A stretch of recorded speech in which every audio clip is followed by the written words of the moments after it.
Hello and welcome to Wisdom Trek. This is Guthrie Chamberlain, and I am your guide to wisdom and creating a living legacy. Thank you for joining us for our 7-day-a-week, 7 Minutes of Wisdom podcast. This is day 76 of our trek, and yesterday we discovered the true meaning of encouragement. Today we will look at how that ties into the fact that we will not pass this way again in our lives, and we have to make each day of life count. We are recording our podcast from our studios at Home 2 in Charlotte, North Carolina. And as I reflect on life, regardless of our individual situations, we have so much to be thankful for.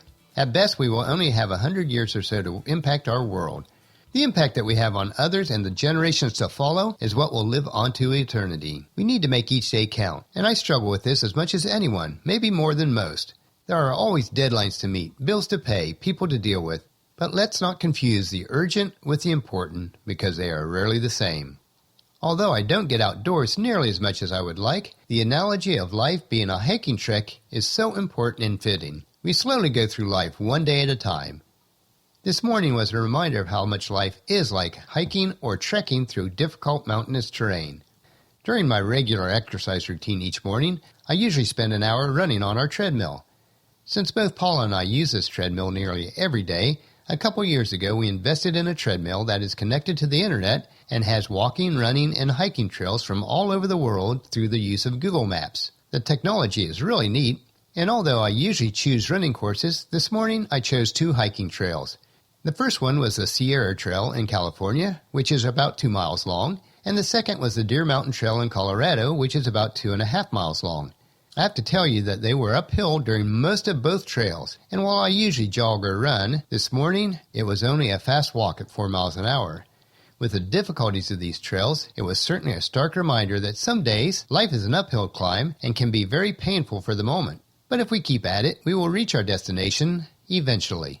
Sometimes it takes being infused with a little more courage to make it through. As we think about infusing courage into our lives and the lives of others, as I mentioned yesterday, on our analogy, it was similar to what happens when a person receives a blood transfusion. The person receives life-altering experiences that will help them to be fully alive.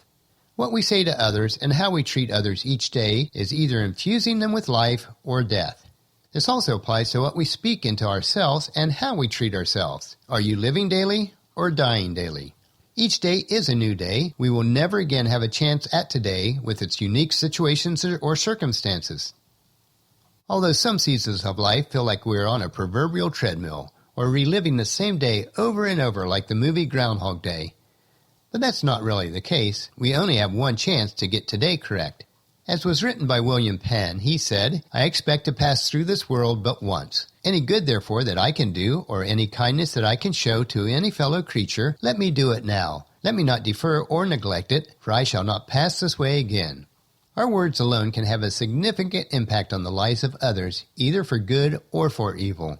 The old rhyme that sticks and stones can break my bones, but words can never hurt me is just not true. As we looked at yesterday, words have the power of life and death. All of us have the problem when it comes to controlling our tongue. We all suffer from diarrhea of the mouth or the foot and mouth diseases. But James, the half-brother of Jesus, wrote in his letter, chapter 3, verse 2, "Indeed, we all make mistakes, for if we could control our tongues, we would be perfect and could also control ourselves in every other way." Well, it's suffice to say, controlling how we speak to others is a problem for all of us. We will look at the entire passage of James 3 on another day, for it gives a clear description about controlling our tongue. I want to share one simple personal example of how words impacted me, and it was when I was in my early teen years. As I was going through puberty, my nose outgrew my small and slight frame significantly. Within my family, I was called the Nose, or Noses, which is a play on the Bible character Moses. Thankfully, I eventually grew into my nose, well, for the most part, but for my size it still is a bit large. Fortunately, as an adult, I realized that physical features is not what makes a person significant. Even now, though, I am a little self-conscious about it, and that was over 40 years ago now. I know that this example is trivial compared to what most have to deal with trying to navigate the harsh words of others.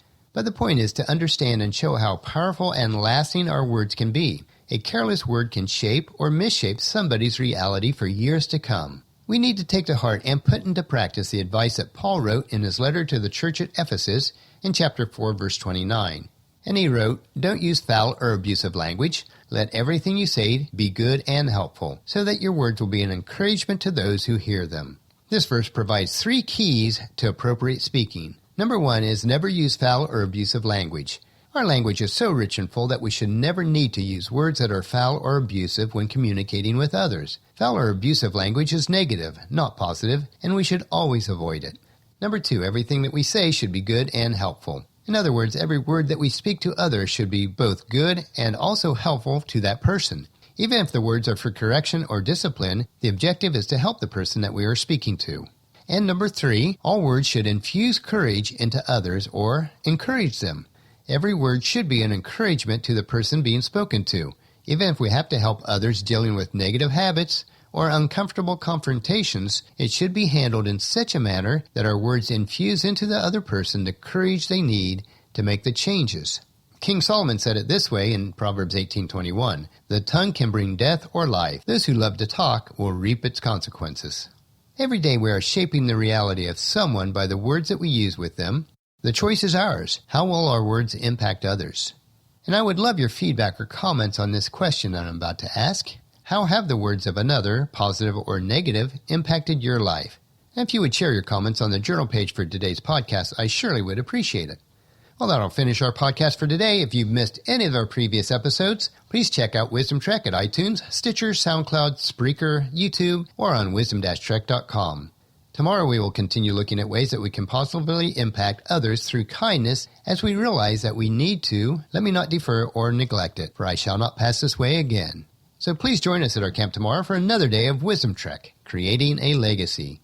If you enjoy these daily doses of wisdom, I encourage each of you to take the time to invest in yourself in the following 3 ways. First, invest your time in improving Wisdom Trek by leaving your name, email address, and comment on our website so that we can provide the wisdom and insight that best fits your needs.